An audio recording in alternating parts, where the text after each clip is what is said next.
What if the politician many Democrats are starting to see as a possible 2028 presidential contender is suddenly being rejected by a faction of the socialist movement for being too moderate? That is exactly the political fight now surrounding Alexandria Ocasio-Cortez. As speculation over a possible White House run grows, the DSA's Liberation Caucus is drawing a line in the sand and saying AOC is no longer socialist enough for them. And the reasons they gave reveal just how deep the ideological divide on the American left has become. The Liberation Caucus, a faction within the Democratic Socialists of America that describes itself as Marxist-Leninist-Maoist, issued a statement specifically addressing what it called a hypothetical Ocasio-Cortez presidential campaign. The group accused the New York Congresswoman of retreating from socialist politics and called her an opportunist, arguing that she should not be presented as the future presidential standard-bearer for DSA or the broader socialist movement. This is important because Ocasio-Cortez isn't some fringe figure on the American left. She remains one of the most recognizable progressive politicians in the country, and recent polling has put her near the top of the early Democratic 2028 conversation. But here's where the story gets much more complicated. The Liberation Caucus isn't simply criticizing AOC for being insufficiently progressive on economic policy. Its biggest complaints involve Israel, Palestine, and the direction of her politics since she first entered Congress. The group pointed to the DSA's 2024 decision to withdraw its national endorsement of Ocasio-Cortez, saying she had failed to meet its expectations on Palestine solidarity. Among the issues cited were her support for language defending Israel's right to exist and her participation in a public discussion involving the Jewish Council for Public Affairs. And then came another issue that could make this political battle even more explosive. In a recent ABC interview, Ocasio-Cortez revisited the progressive politics of 2020 and described the era surrounding what she called Woke One as excessive. The Liberation Caucus seized on those comments, arguing that AOC was distancing herself from the police abolition rhetoric that helped define parts of the progressive movement during the protests of 2020. In its view, that isn't political growth.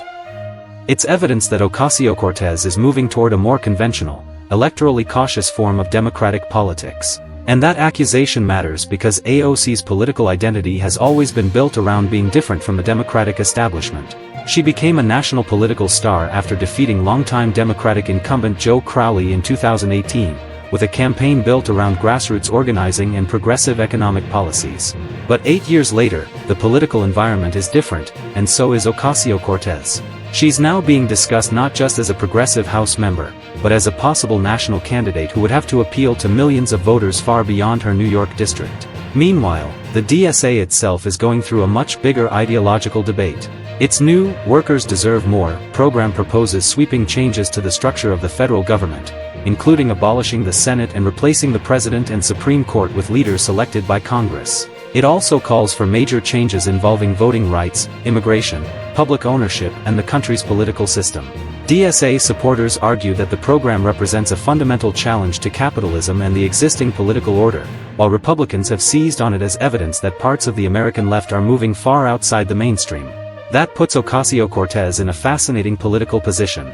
On one side, she remains popular with many progressive and socialist-leaning voters. A University of New Hampshire poll released in July showed her leading the potential Democratic field in New Hampshire with 22%, narrowly ahead of Pete Buttigieg at 21%. But other national polling tells a more complicated story, showing that there is no settled Democratic frontrunner for 2028 and that AOC support varies dramatically depending on the poll and the electorate being surveyed. And Ocasio-Cortez herself has not announced a presidential campaign. In August, she continued to leave her options open, saying her focus was on the midterm elections and that she had not seriously weighed what comes afterward. A Senate campaign has also been discussed as another possible path. So while the 2028 speculation is getting louder, there is still no official AOC presidential bid. The irony is hard to miss. A politician who helped push the Democratic Party to the left is now being criticized by an even farther left faction for not going far enough. And if Ocasio-Cortez does eventually run for president, this conflict could become one of the biggest tests of her political evolution. Can she hold on to the progressive movement that made her famous while reaching voters who may be uncomfortable with the most radical elements of that movement? For now, the answer remains unknown. But one thing is becoming increasingly clear: the battle over AOC's future isn't just about one candidate. It's about what the Democratic Party itself wants to become before 2028. If you found this update helpful, don't forget to like the video, subscribe to Prime Wire, and turn on notifications so you never miss the latest news. Thanks for watching.